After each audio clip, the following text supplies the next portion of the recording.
2000년도 닷컴 버블 때 그 직전 상황하고 너무 비슷한 점이 많다. 당장 뭐 내일 꺼진다는 것은 아니지만 적어도 그런 것을 유익 있게 우리 투자자라면 대비할 수 있도록 잘 살펴봐야 된다.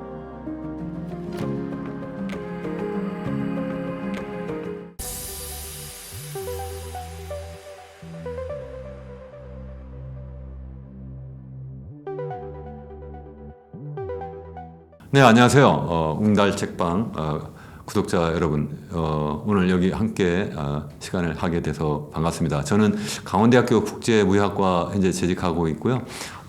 동시에 제사의길 연구소 대표를 맡고 있습니다. 그리고 최근에 이현은 교수의 경제 포럼이라고 하는 그런 유튜브 채널을 막 시작했습니다. 우리 웅달 책방에 비하면 아주 이제 막 태어난 그러한 어린 아기라고도 볼 수 있는데요.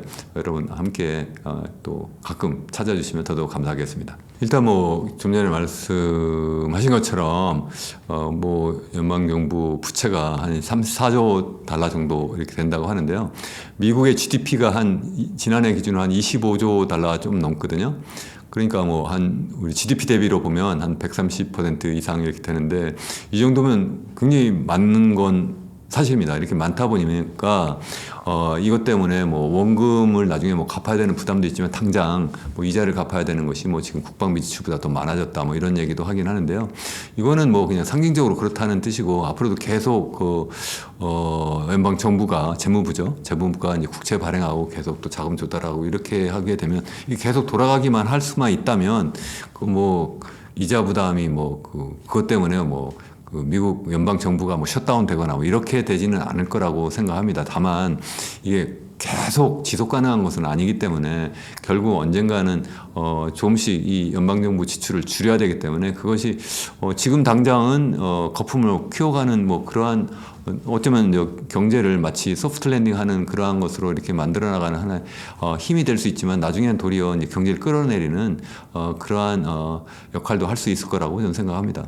지금 말씀드린 것처럼 일단 미국 경제가 지속적으로 성장만 할 수 있다면, 그러면은 계속 부채를 더 발행할 수도 있는 거죠. 그거 가지고 계속 이제 원금도 갚고 이자도 갚고 이렇게 되니까 상관없다. 그러다가 이제 갑자기 훅 이제 주저앉으면 이제 큰 문제가 되는데, 역사적 상황에서 보면 사실 연방정부 국가 부채, 정부 부채가 많다고 해서 그것 때문에 그게 경제에 큰 타격을 준다, 이런 경우는 흔하지 않아요. 차라리 중남미 국가 같은 경우에는 이제 정부 부채가 이제 주로 외채이기 때문에 외국에서 이제 빌려왔고, 또 그 국가 자체가 이제 굉장히 허약하기 때문에 외국에서 빌려온 그러한 자금이 이제 미국 달러화가 갑자기 가치가 높아지면, 또 금리가 높아지면 외국에 갚아야 되는 부담이 너무 커져가지고 그게 이제 소위 얘기하는 외채 위기. 그래서 80년대에 그 많은 중남미 국가들이 우리식으로 얘기하면 IMF 위기를 겪고, 그래서 IMF로부터 많은 구제 금융을 받았거든요. 근데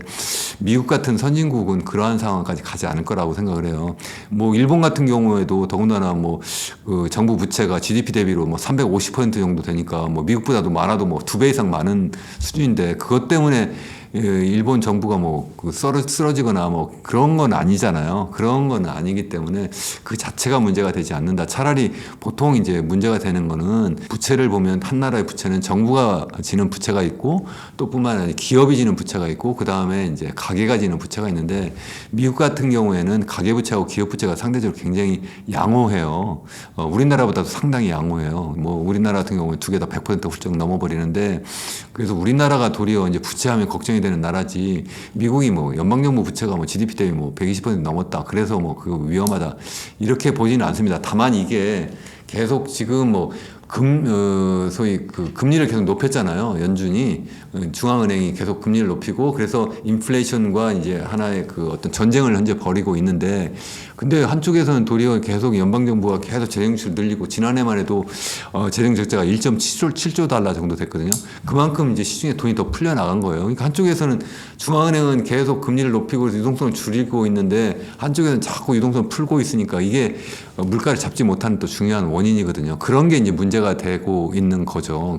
근데 당장에 그렇다고 해서 뭐 이게 정부가 아니면 국가가 뭐 갑자기 뭐 이것 때문에 뭐 위기로 간다 뭐 이렇게 볼 수는 없는 거죠. 그러니까 지금 바로 말씀드린 거와 이제 연관이 있는 건데 일단 연준은 금리를 2022년 3월부터 시작해서 당시 0.25%였는데 상단이요. 보통 0.25% 정도를 갖다가 밴드를 주고 갖고 있는데 0.25%였던 걸 갖다가 이제 계속 올리기 시작해서 지난해 7월까지 5.5%까지 막 정말 빠른 속도로 막 올렸거든요.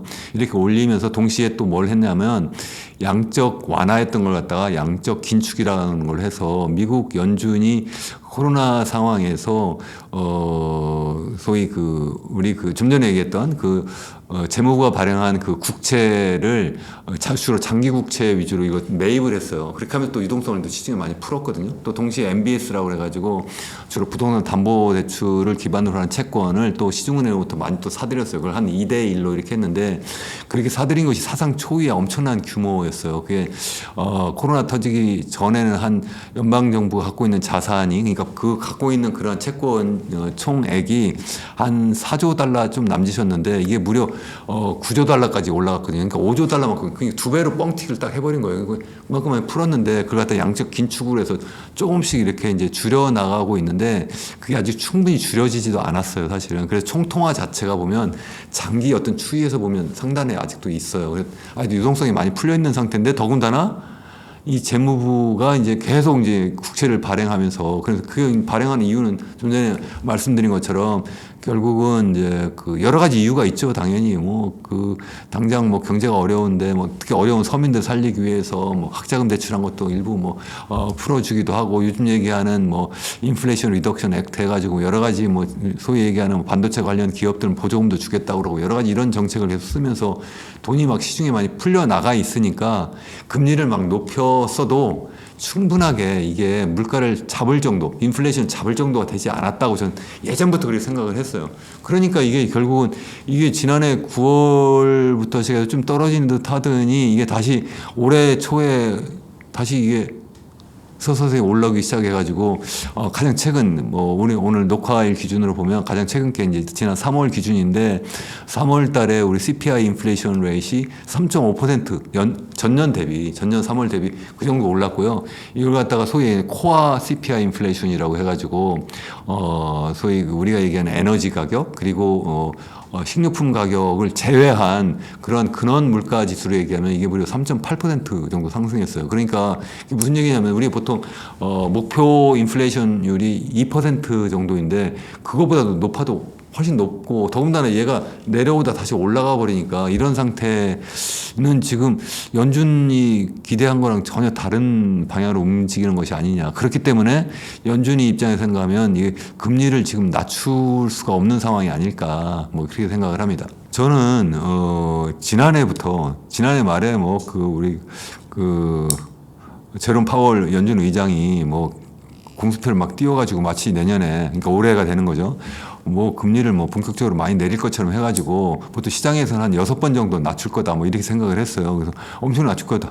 그럼 내가 볼 때는 지금 아직 물가 잡히지도 않고 유동성이 많이 풀려 있고 더군다나 또 아직도 행정부에서는 행정부대로 계속 돈을 풀고 있는데 이게 물가 잡히지 않을 것 같은데 이게 더구나 대외적으로도 보면 지금 전쟁도 계속 두 군데서 벌리고 있고 이런데 이게 잡히지 않을 건데 어떻게 저런 얘기를 하지? 이렇게 안 될 거다 계속 다른 방송에서도 얘기했고 최근에 이제 제 방송에서도 그런 얘기를 이제 했는데 올해 들어서 보니까 사람들이 시장에서도 이건 아니네 해가지고 6월 달쯤 되면 시작해서 한 3번 정도 낮출 거다 하는데 이걸 이제 다시 또 CPI 발표가 나니까 3번이 아니라 이게 2번이 되는 거 아니야? 1번이 되는 거 아니야? 그래서 이것도 6월이 아니라 7월이 되는 거 아니야? 이렇게도 얘기하고 또 레리 서머스 예전 재무장관 하셨던 분이고요. 이분이 하버드대 경제학과 교수고 굉장히 유명한 분이고 정말 학자로서 뿐만 아니라 이런 어떤 실제 경제 정책을 실제 담당한 분으로서 정말 제일 현재 경제 상황을 잘 아는 분이라고 생각하는데 이분은 뭐라고까지 얘기를 하냐면 미국 연준이 금리를 낮추는 게 아니라 올려야 되는 상황까지 될 수 있어 이렇게 얘기를 하거든요. 저도 그렇게 생각하는 사람이 저는 일찍부터 제가 그분만큼 제가 유명하거나 대단한 학자는 아니지만 제가 봐도 그런데 어떻게 이렇게 계속 미국 연준 의장이라는 분이 저렇게 공수표를 띄우고 그러면서 계속 거품을 계속 키워나가는 나가지? 더군다나 시장은 시장대로 계속 이걸 전망이 아니라 계속 희망 섞인 고문을, 희망을 하는 거예요, 희망.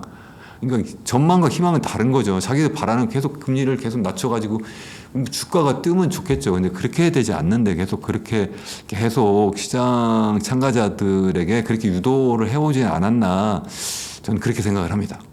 당연히 미국 대선과 연관이 있을 거라고 생각하고요. 대선이 11월에 있으니까 그때까지는 계속 당연히 어떻게든 돈을 풀어가지고 학자금 대출한 것도 일부 다시 또 이걸 갖다가 다시 또 감면해주겠다는 얘기도 최근에 또 나왔는데 그거 말고도 여러 가지 지금도 다시 또 반도체 칩스 관련해서 이런 법을 이미 만들어가지고 지금 보조금을 많이 주기로 했는데 이것 말고도 추가로 더 주겠다는 얘기도 이미 또 나오고 있고요. 그래서 계속 행정부에 돈을 풀려고도 하고 있고 또 우리 제롬 파월 의장은 의장대로 제가 볼 때는 굉장히 정치적인 분이라고 생각을 해요. 그래서 금리를 낮추려고 자꾸 어떻게든 낮춰주려고 직접 낮추지는 못해도 시장 참가자들한테 그렇게 계속 어떤 희망 섞인 그러한 전망을 갖도록 이렇게 함으로 해가지고 조 바이든 대통령이 재선하는 데 도움을 주게 하지 않을까 이렇게 생각을 합니다. 왜냐하면 도널드 트럼프 대통령이 오면 제가 볼 때는 임기를 보장을 하긴 하는데 보장하지 않도록 도널드 트럼프 대통령이 협박을 하지 않을까 하는 생각까지 저는 본인이 하지 않을까 그런 생각을 합니다. 사실 미국에서는 지금 소프트 랜딩 한다. 그래서 역사적으로 정말 초유의 상황이 지금 될 수도 있다. 그러니까 금리를 0.25에서 5.5%까지 올린 상태고, 지난 7월부터 시작하니까 벌써 지금 반년이 아니라 거의 9개월이 지났는데, 전혀 이거 경기 충격도 없고, 물가는 수수히 잡히는 거 아니었어? 얼마 전까지 그랬잖아요. 그러다 최근에 와가지고 더 이제 주가가 엄청나게 뛰었고, 그게 여러 가지 이유가 있는데, 아까 말씀드린 것처럼 일단 유동성이 많이 풀려 있는 상태가 계속 유지되고 있는 데다가, 더군다나 이제 우리 2020년 11월인가 12월에 챗GPT가 이제 나오면서 그야말로 인공지능이 이게 우리 실생활에 이제, 진짜네? 이게 그야말로 이게 거의 모든 분야에 인공지능이 이제 쓰여질 수 있고 이것이 우리 경제의 어떤 생산성을 획기적으로 높일 거야. 이렇게 생각하면서 인공지능 관련된 기업들이 엄청나게 뜨고 인공지능 하니까 이게 또 반도체가 엄청나게 많이 필요하네. 특히 반도체가 일반적인 메모리 반도체가 아니라 AI 반도체, 특별히 그러한 CPU가 아닌 GPU 중심의 그런 소위 AI 반도체가 엄청나게 앞에 뜰 거야. 그러니까 그런 걸 개발하는 그러한 회사부터 시작해 가지고 이거 그러한 어떤 엔비디아 그런 대표적인 그런 기업들이고요. 이런 기업들로 엄청난 투자금이 몰리잖아요. 그래서 주식 가격이 많이 지금 어쩌면 버블 상태까지도 염려할 정도로 지금 뜨고 있는 것이 아닌가. 그래서 제가 앞서 말씀드린 저의 이현우 교수의 경제 포럼에서는 제가 3번에 걸쳐서 현재의 미국 경제의 주가 상황이 그냥 앞으로 계속 가거나 아니면 소프트 랜딩 할 거라고 볼 수 없는 여러 가지 이유를 지금 다양한 역사적 경험에 비추어 볼 때 말씀을 드렸어요. 어쩌면 이것이 2000년도 닷컴 버블 때 버블 꺼질 때 상황, 그 직전 상황이나 1929년 세계 대공황 이 10월에 이제 터졌는데 그 직전 상황하고 너무 비슷한 점이 많다. 그러니까 당장 내일 꺼진다는 것은 아니지만 적어도 그런 것을 유익 있게 우리 투자자라면 대비할 수 있도록 잘 살펴봐야 된다라고 저는 생각을 한다라고 말씀을 드렸어요. 그래서 그런 상황이 지금 현재 진행되고 있다. 그래서 적어도 소프트 랜딩 할 수는 없다라고 저는 생각을 해요. 어떤 식으로든 충격이 올 수밖에 없다. 그렇지 않으면 절대로 인플레이션이 잡히지 않는다. 이거는 우리 경제학 이론에서도 그렇고요. 제가 여기서 짧은 시간 동안 다 설명을 못 드리는데 우리 역사적 경험에서도 보면 기준금리를 높일 때 소프트 랜딩 한 적이 없었어요. 한 번 정도 있었어요. 94년도에 한번 올릴 때 그렇게 있었는데요. 그때는 지금 금리를 많이 올리지도 않았고, 근데 어디가 터졌느냐 하면 다른 나라, 이머징 국가들이 터졌어요. 그래서 우리나라까지도 그게 바로 1997년 외환위기 터졌잖아요. 몇 년 있다가. 그게 다시 말씀드리면 지금 좀 전에 이제 질문하신 것처럼 우리나라 어떻게 될까요? 이런 건데 기준금리가 이렇게 높아질 때 이게 미국 경제에도 이게 소프트 랜딩 하는 경우가 거의 없을 뿐만 아니라 설사 그런 경우가 나타난다 해도 이게 신흥국에게 결국은 이게 충격이 올 수밖에 없다는 거고, 미국 경제가 더군다나 금리가 높아서도 신흥국에게 계속 부담을 줄 수밖에 없고, 그게 우리나라에도 계속 고금리 상황을 계속 유지시키게 만들 수밖에 없다. 그래서 제가 계속 제 이제 영상에서도 계속 말씀을 드리는데, 고금리가 계속 갈 수밖에 없고 계속 가기 때문에 이게 우리나라의 투자를 계속 증가시키기 굉장히 어렵다. 특히 우리나라 투자는 전체 GDP에서 투자가 한 31% 차지하는데 그중에 절반이 무려 부동산 투자다. 건설 투자인데 특히 건설 투자가 이 금리에 굉장히 민감한데, 이게 계속 이런 상태이기 때문에 요즘 많이 뭐 브릿지 론부터 해서 부동산 PF가 계속 지금 막 터지고 있잖아요.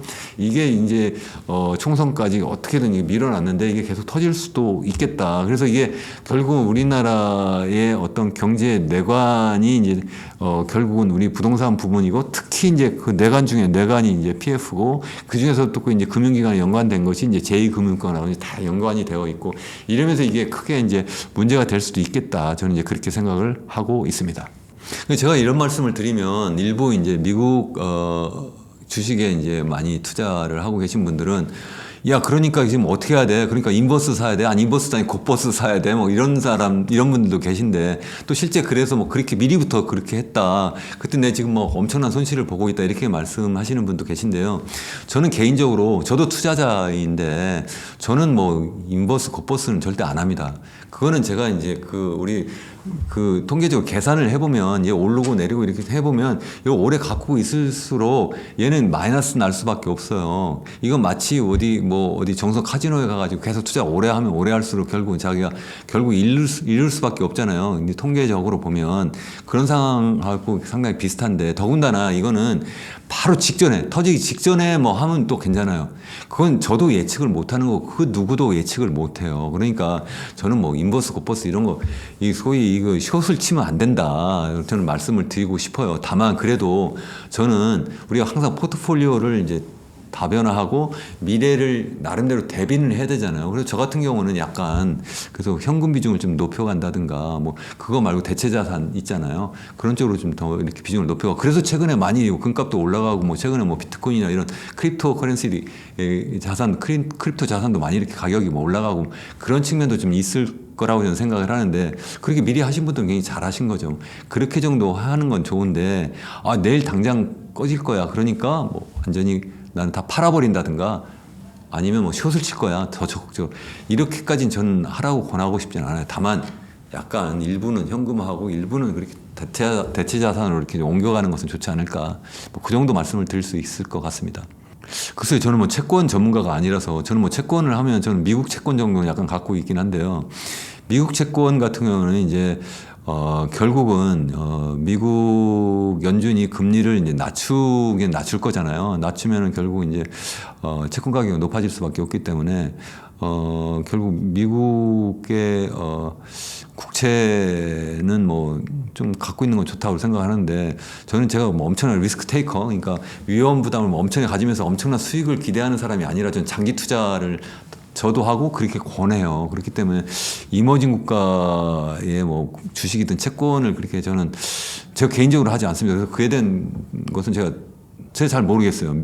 이머징 국가 상황은 특히 뭐 이건 뭐 국내 상황도 제가 잘 모르겠고, 외부적 충격에 너무 민감한데 거기에 내 돈을 갖다 집어넣고 내가 마음이 편하게 내가 잘 수 있을까? 전 그렇지 않은 사람입니다. 다른 분들도 대체로 그렇다고 생각하는데, 투자는 좀 장기적으로 긴 호흡 가지고 하는 게 좋지 않을까? 전 그렇게 생각합니다.